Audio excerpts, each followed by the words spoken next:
Dios me le bendiga, hermanos, en esta tarde de jueves. Es un placer eh, el que me permita poder accesar al seno de su hogar y así poder compartir lo que es la palabra de Dios en este día es jueves 9 de abril, hermano. Esperando en Dios que sea Él quien nos dé la paciencia necesaria y la paz en medio de este problema que vivimos en nuestros días. Saludes a los amigos que nos sintonizan por estos medios y saludos a todos donde quiera que se encuentren. Hermanos, como todos sabemos, estamos en la Semana Mayor, como comúnmente se le conoce, la Semana Santa. Y es en esta semana donde podemos estudiar, hermanos, los hechos que sucedieron en un entorno, hermanos, recordemos los judíos, sucesos de nuestro Señor Jesús, comenzando con el domingo, hermano. Y vemos, hermanos, tantos sucesos, tantos hechos tan verídicos, reales, que pasaron aproximadamente casi 2000 años o más. Hechos que hasta hoy, hermano, están esculpidos en la realidad de todo aquello que nuestro Señor hizo por cada uno de nosotros. Como todos sabemos, la Semana Santa, hermano, es una serie de eventos o sucesos en los cuales cada día tiene un significado o cada día tiene una enseñanza, hechos, sucesos que sucedieron en el mundo religioso del pueblo de Israel, y que también hay un significado para todos aquellos que nos hacemos llamar cristianos o hijos de Dios. Hermanos, para poder entender lo que vamos a compartir en esta tarde, tenemos que saber dónde es que nace específicamente estas fiestas. Y si usted lee conmigo en el Éxodo, no lo busque, hermano, yo se lo leo. En Éxodo capítulo 12, versículo 6, dice en Éxodo: y lo guardaréis hasta el día 14 de este mes, y lo inmolarán toda la congregación del pueblo de Israel entre las 2 tardes. Y lo guardaréis hasta el día 14 de este mes, y lo inmolarán toda la congregación del pueblo de Israel entre las 2 tardes. Y dice, está hablando que, y tomarán de la sangre y la pondrán en los postes, en los dintel de las casas en que lo ha de comer. Ahora, quiero que vea, hermano,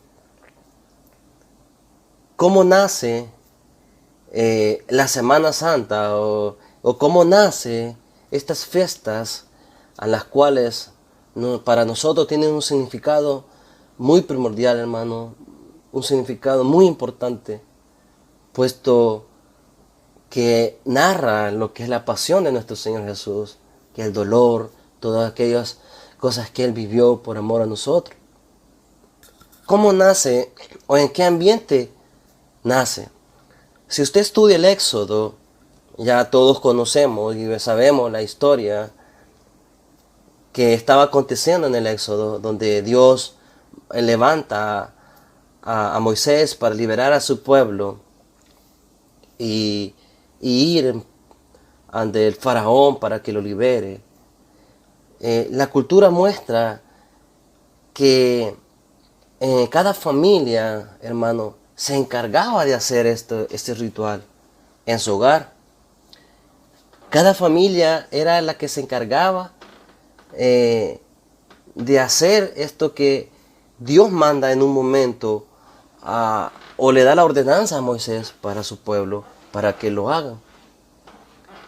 Y es que, si usted mira en el Éxodo 12, versículo 3, dice en Éxodo: hablad a toda la congregación de Israel, diciendo: el 10 de este mes, tómese cada uno un cordero según la familia de los padres. Un cordero por familia. Es decir, hermano, hoy estamos en un momento bien crítico donde muchos podemos decir: de esta no vamos a salir, en momentos de angustia.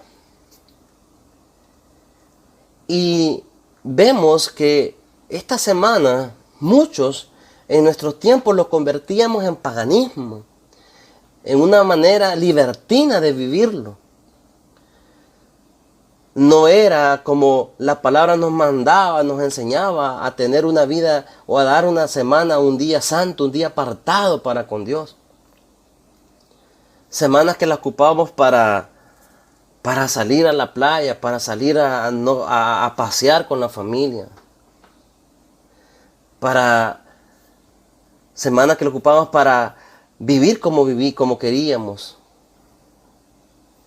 Pero si vemos el entorno, cómo fue formado, vemos que fue instituido, hermano, en un momento de necesidad, en un momento de aflicción, en un momento de angustia como la que estamos viviendo.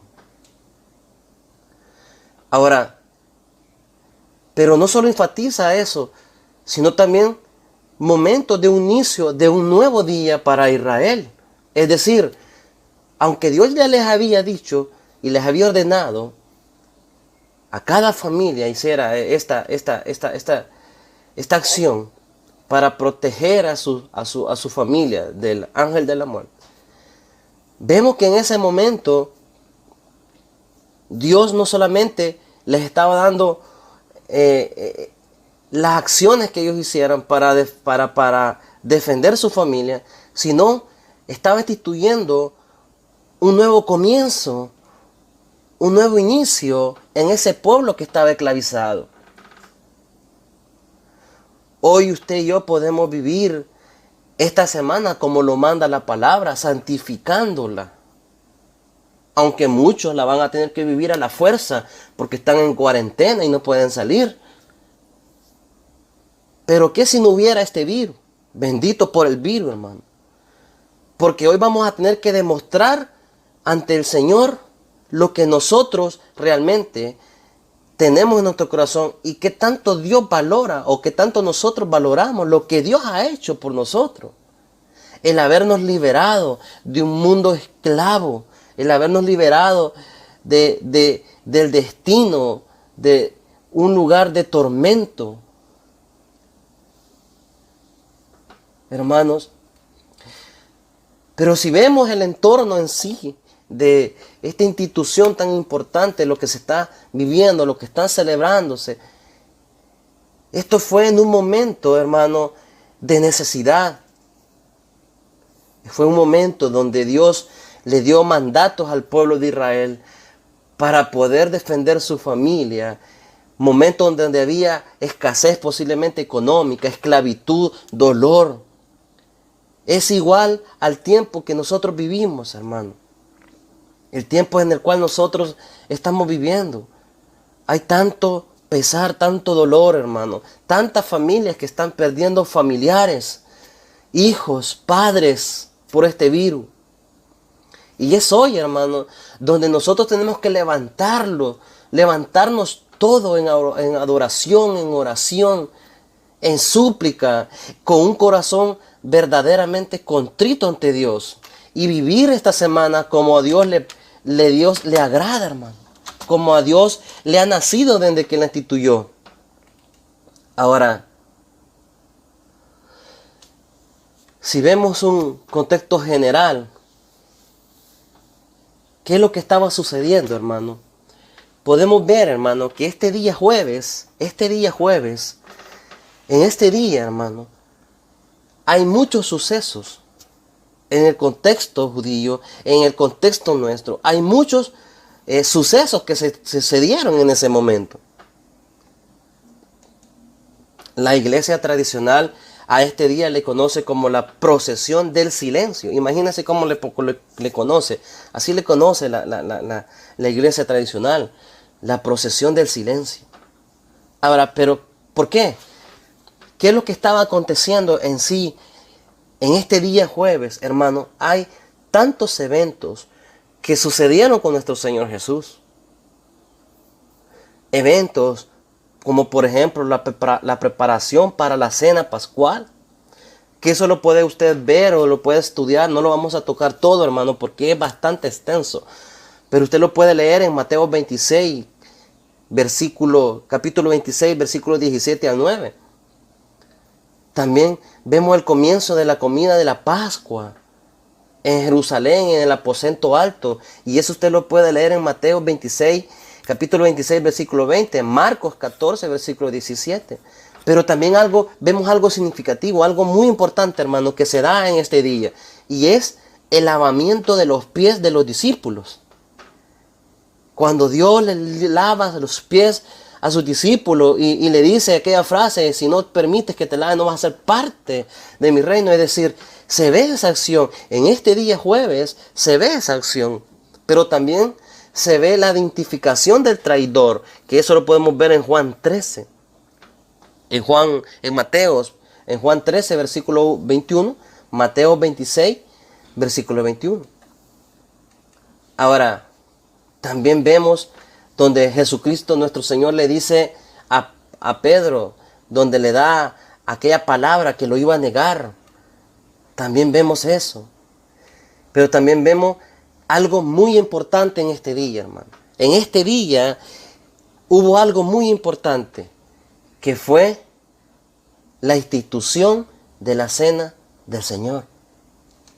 Este día jueves el Señor estaba sentado en ese aposento alto con sus discípulos haciendo la última cena.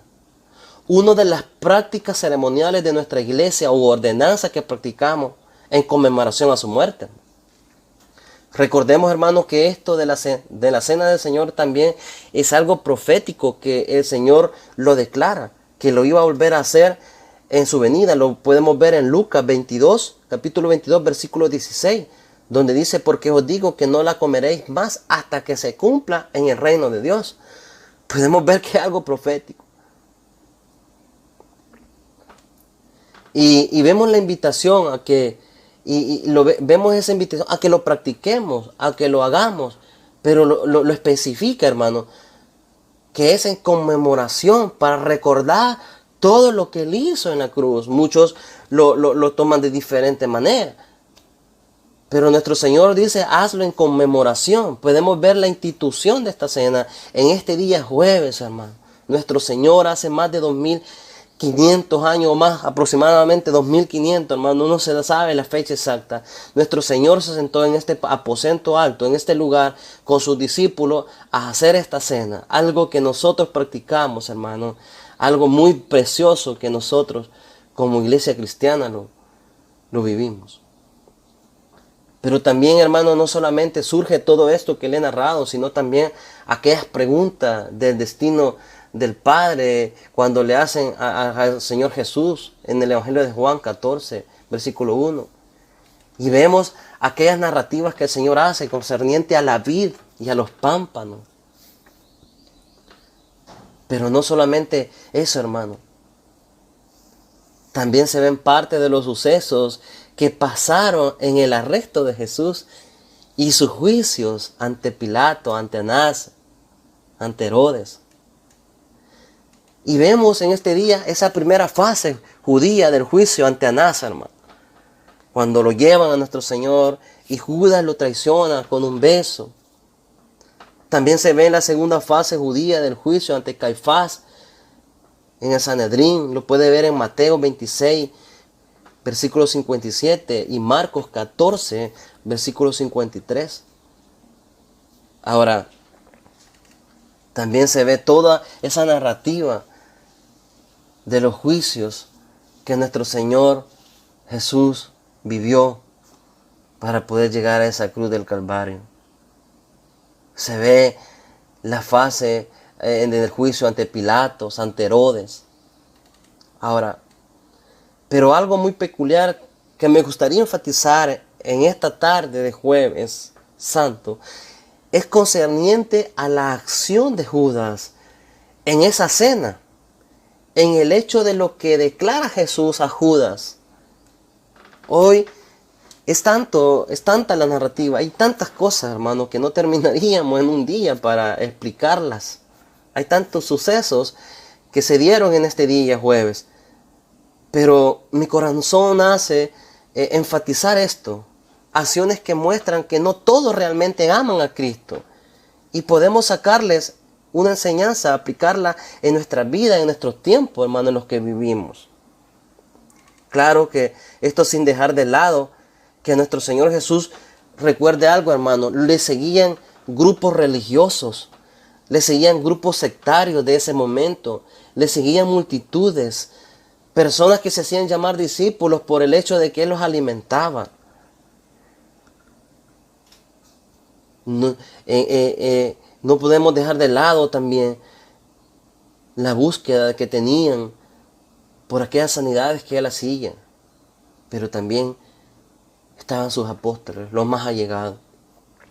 Ahora, dentro de toda esta narrativa que nos muestran los evangelios, vemos tantos sucesos importantes, como lo es su poder en su arresto, cuando lo vende Judas y lo capturan y él dice yo soy, y los soldados caen, dando a enseñar la palabra que es Dios. Vemos también la sanidad de aquel soldado en el cual Pedro hire, donde le corta la oreja. Ahora, ¿por qué es importante conocer estas porciones de este texto? ¿Por qué es importante? ¿Por qué es importante conocer, hermano, qué es lo que narra el Evangelio de Juan, capítulo 13, versículo 26? Yo quiero que quiero que lo lea. Dice el Evangelio de Juan 13, 26. Respondiendo Jesús, a quien yo diera el pan mojado, aquel es. Y mojando el pan lo dio a Judas Iscariote, hijo de Simón. Y después del bocado, Satanás entró en él. Entonces Jesús le dijo, lo que vas a hacer, hazlo más pronto. ¿Por qué es necesario saber qué significan estas palabras que el Señor usa concerniente a Judas? ¿Por qué Lucas recalca, como los otros escritores, el lugar donde estaban? Los evangelios sinópticos, hermanos, recalcan el lugar donde ellos estaban, en un aposento alto, dice. Pero Lucas 22:11 dice en el lugar donde iban a estar. Lucas narra el lugar donde nuestro Señor iba a estar en esa noche junto con sus discípulos celebrando esa Pascua. Pero no nos muestra solamente eso. Ahora, ¿por qué recalca una cosa? ¿Por qué recalca el lugar en donde Él estaba celebrando esto? Ahora, ¿dónde estaba? Dice Lucas, hermano, Lucas narra el aposento. Lo puede ver en Lucas 22:11. Pero Mateos dice que el que mete la mano con él en el plato, es decir, entonces respondiendo Judas, el que le entregaba, dijo, ¿soy yo, maestro? Le dijo el Señor, tú lo has dicho, no dice que él lo moje. Fíjese bien la narrativa. Mateo dice que el Señor declara que iba a haber uno que lo iba a traicionar, pero no dice quién, no dice el nombre. Judas dice, soy yo el maestro. Y fíjese cómo le llama, maestro. No le dice Señor. Tú lo has dicho, dice la narrativa de Mateo. Ahora, curioso, hermano, que en el tiempo de Jesús la cultura era, hermano, que todos cuando estaban reunidos metían sus manos en el mismo plato para comer. Era una cultura que se hacía, que así era. Todos metían, chuponeaban como nosotros le conocemos. Chuponeaban el pan en lo que estaban y todo lo hacían, era una cultura. Pero nuestro Señor dice, ay de aquel que lo haga. Ahora quiero que vea. Lucas habla de que también los discípulos se entristecieron, se preguntaron, se contendían entre sí ellos, preguntando, ¿seré yo, Señor? ¿Seré yo? Pero aquí quiero que vea esto, hermano. Tanto Mateos, Marcos y Lucas dan narraciones bien diferentes.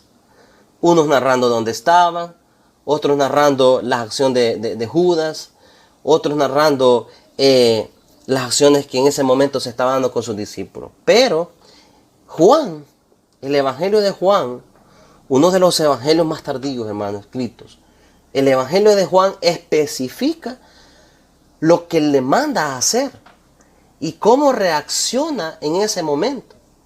Y es ahí donde tenemos que sacar una aplicación a nuestras vidas y vernos que tanto nosotros estamos viviendo en santidad y de verdad estamos dándole a Dios la gloria, o vernos si realmente estamos enemistados con Dios y que a pesar de que hemos pasado por años en una casa adorándole, posiblemente estamos haciendo como Judas. ¿Qué nos muestra el Evangelio de Juan, capítulo 13, versículo 26? ¿Qué nos muestra? Quiero que lo lea conmigo y miren lo que nos muestra. El Evangelio de Juan, capítulo 13, versículo 26, nos muestra la voluntad permisiva de Dios, donde Dios permite las acciones, donde Dios permite algo para que el hombre haga. Hay un momento, hermano, donde el hombre decide amar a Dios, respetar a Dios. Y dice en el Evangelio de Juan, capítulo 13, versículo 26, respondiendo Jesús, dijo esto: a quien yo diere el pan mojado, aquel es. Esto lo está narrando el Evangelio de Juan. Lucas no lo narra, Mateo no lo narra, Marcos no lo narra, pero el Evangelio de Juan sí lo narra. Y dice: a quien yo diera el pan mojado, aquel es. Y mojando el pan, lo dio a Judas Iscariote, hijo de Simón. Y después del bocado, Satanás entró en él. Entonces Jesús le dijo: lo que vas a hacer, hazlo más pronto, o hazlo pronto. Quiero que vean, hermano, el acto permisible de Dios es donde Dios permite acciones como esta que vemos. Dios, antes de ser capturado, Dios pide a su Padre, hermano, ayuda. Y lo podemos ver en este día, donde Él ora a su Padre y su Padre calla y deja que corra como debe de correr aquel plan. Aunque sabemos que era un plan de Dios usar posiblemente este hombre, había un plan, sea Judas o no hubiera sido Judas, él tenía que ser vendido por alguien. Eso iba a acontecer porque eso estaba escrito. Pero qué triste es ver la realidad del hombre hoy en día al hacer lo que le place, hermano. Al hacer aquello que a Dios no le agrada sin tomar en cuenta lo que Dios ha hecho por todos nosotros. ¿Qué sucedía en el contexto cultural en cada familia?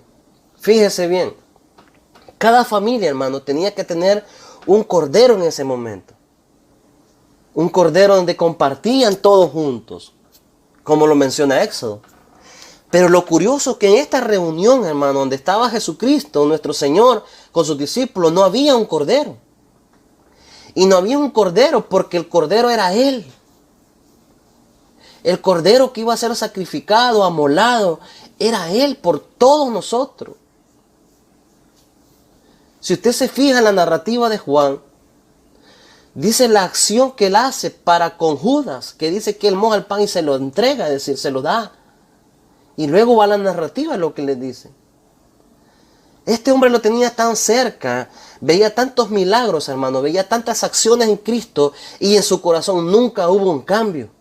Nunca hubo una manera de adorar al Señor. Como hoy en día muchos se han enfriado, muchos corazones están abatidos y en medio de estas necesidades, en medio de estas penumbras es donde buscamos de Dios. Pero cuando todo pasa, todo lo traicionamos, todo lo vendemos por un beso, todo lo dejamos por cualquier basura del mundo. Y decimos amar al Señor. Si usted ve el contexto de cómo se hace esta fiesta, se hace en un momento de necesidad, en un momento de esclavitud. Hoy nosotros estamos en un momento de necesidad, en un momento donde no sabemos si vamos a ser contagiados por ese virus y vamos a morir. Muchas personas están muriendo en el mundo entero, hermano. Y tal vez tú estás en tu casa dándole la oportunidad a Dios. Dios te está dando la oportunidad a ti de tener vida para que le adores. Y hoy es cuando nosotros tenemos que reflejar que verdaderamente amamos a Dios. santificándonos, cambiando nuestro corazón y verdaderamente dando un giro de verdad, arrepentimiento de corazón, cambiando nuestras acciones con el Señor. ¿Por qué no había un cordero en ese lugar, en ese aposento con sus discípulos? Porque el cordero iba a ser Él, el cordero que iba a justificar al hombre y que iba a ser la propiciación para con Dios por nuestro pecado. Y Judas, en medio de toda esa narrativa, Judas no pudo discernir y visualizar quién era Cristo.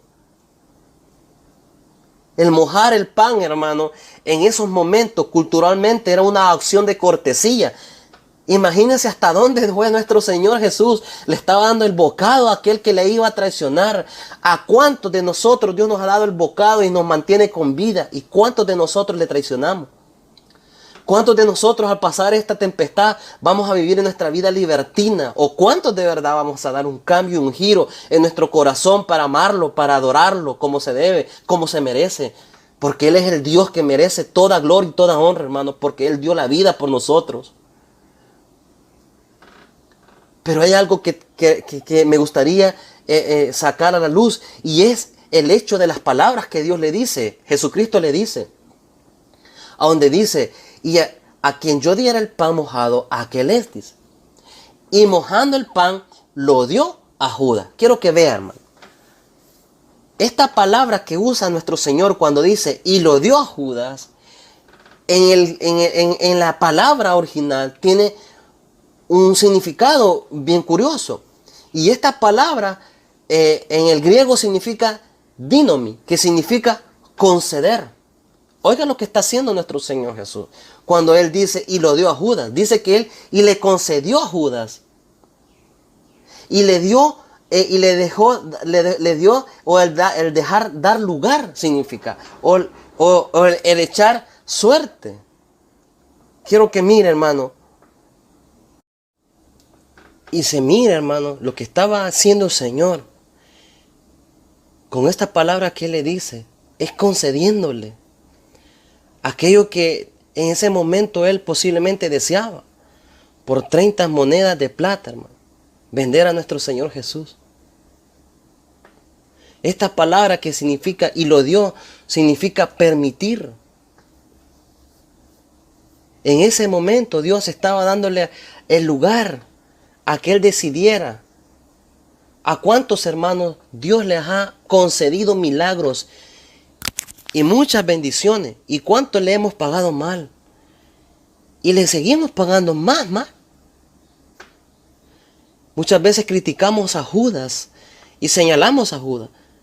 Pero nosotros somos más malos que Judas. Porque hasta hoy Él nos ha cuidado, Él nos ha dado vida eterna. Él nos ha dado una eternidad, hermano. ¿Y qué hacemos muchos? Muchos nos vamos y nos embarramos en el mundo. Judas significa el hombre sin temor ni respeto a Dios, a pesar de lo que Dios ha hecho cada mañana por él o cada tarde. Judas es aquel religioso que quiere pasar todos los días en casa, pero nunca quiere cambiar su corazón y comenzar a amar a Jesús verdaderamente. Judas es como todos aquellos que estamos hasta hoy, dándonos Dios privilegios, dándonos Dios una familia, el poder tener un padre, una madre, un hijo o una esposa, pero luego irnos a una esquina y cambiarlo por cualquier diosito de este mundo, hermano. ¿Qué significa, hermano? ¿Qué es lo que me está enseñando este texto? Donde Dios le está diciendo, y mojando el pan, lo dio a Judas.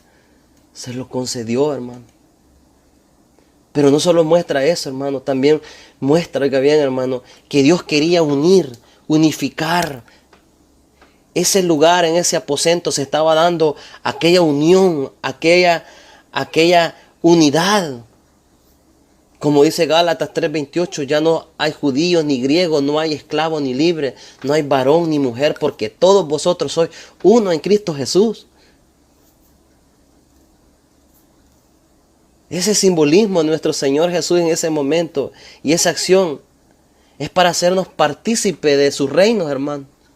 Era tan grande En ese momento, oiga, nuestro Señor en ese momento estaba haciendo unas acciones tan importantes, hermanos, que hasta hoy muchos solo le decimos, sí, es bonito, sí, esto pasó, pero no verdaderamente tenemos esa firmeza o esa convicción en nuestro corazón de lo que realmente Él ha hecho por nosotros. De lo que Él estaba demostrando en ese momento, como dice Romanos 5:8, más Dios muestra su amor para con nosotros, en que siendo un pecador, Cristo murió por nosotros. Ahora, mire lo que le dice el Señor Jesús en el versículo de Juan, capítulo 13, versículo 17. Y después del bocado, Satanás entró en él. Entonces Jesús le dijo, lo que vas a hacer, hazlo pronto. Quiero que vea, lo que vas a hacer, hazlo pronto. ¿A cuántos, hermanos, Dios le ha dado libertad? A muchos. Pero esa libertad, hermano, ¿cómo la vivimos? Con lujuria, con pecados. ¿A cuántos Dios nos ha libertado, hermano? ¿A cuántos Dios nos ha sanado?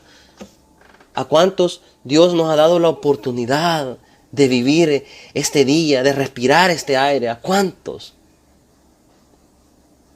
Pero ¿cuántos luego de esta crisis verdaderamente van a cambiar su actitud para con Dios? ¿Cuántos vamos a tener, hermanos, que padecer algo para que Dios toque su corazón? Hoy es tiempo, hermanos, de que nuestro corazón verdaderamente refleje el amor de Cristo. ¿A cuántos Dios hoy en esta noche les ha dado la oportunidad a esa familia de tener ese alimento? ¿Y cuántos cuando pase esta crisis van a ir y lo cambiarán por 30 monedas de plata como hizo Judá o por lo que sea, hermano? ¿Cuántos?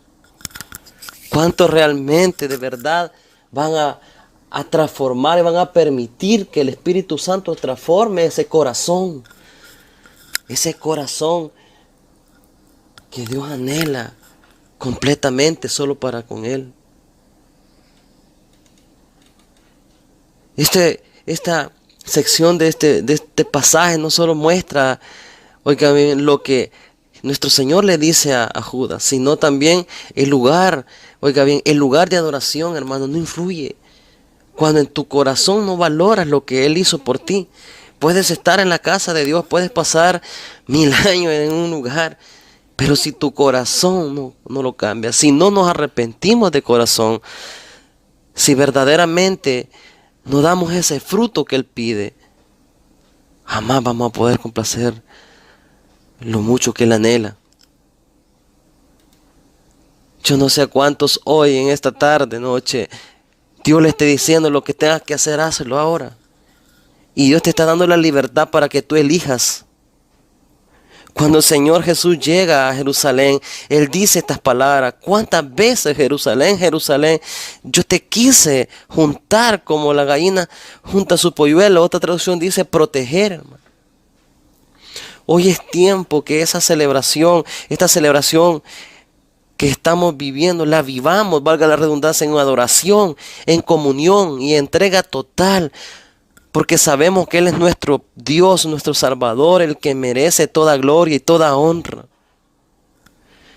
Él es el único que debemos y merece toda la exaltación, hermano. Y termino con esto, con este versículo. El Evangelio de Juan, capítulo 6, versículo 35, dice el Señor: Jesús les dijo: yo soy el pan de vida, y el que en mí viene nunca tendrá hambre, y el que en mí cree no tendrá sed jamás. El Señor está haciendo un llamado, iglesia. El Señor está haciendo un llamado para que vengas a Él, porque Él es el pan de vida. Él es el pan de vida. Señor Jesús, gracias. Gracias, mi Señor, por darnos vida y vida eterna, Señor. Gracias por darnos el privilegio, Señor, de estar contigo por toda una eternidad. Gracias porque sabemos, Señor, que tú fuiste ese cordero, mi Dios, inmolado, ese cordero, Señor, que a través de tu sangre, Padre, tú satisfaciste, Señor, la demanda de Dios. Y que a través de tu sangre, Señor, tú pudiste justificar al hombre, quitar todo pecado del hombre. Gracias, mi Jesús, porque sabemos que en esta hora, Señor, tú estabas en un lugar, Señor, celebrando, Padre, esa última cena, Padre, donde les estabas demostrando, mi Jesús, que ibas a ser tú ese cordero, Señor, en esa cruz. Señor, hoy la iglesia te dice, Señor, como Samuel en aquella casa de Elí, heme aquí, Señor. Porque tu siervo oye, Jesús. Tu siervo oye, Señor. Gracias, mi Jesús, porque aquí está mi vida. Te la entrego a ti, Señor. Gracias porque sabemos, Señor, que por tu sacrificio, Señor, hemos sido limpios, Señor, libertados de todo pecado. Te bendecimos, Señor. Te glorificamos tu nombre, Señor. Exaltamos tu nombre, Señor. Y en tu nombre, Señor, oramos, mi Jesús. Gracias, Señor. Gracias, Señor, por todas tus bondades y por todas tus misericordias. Y en tu nombre, Señor, oramos con acción de gracia. Amén y amén. Dios me le bendiga, hermano. Pase linda noche.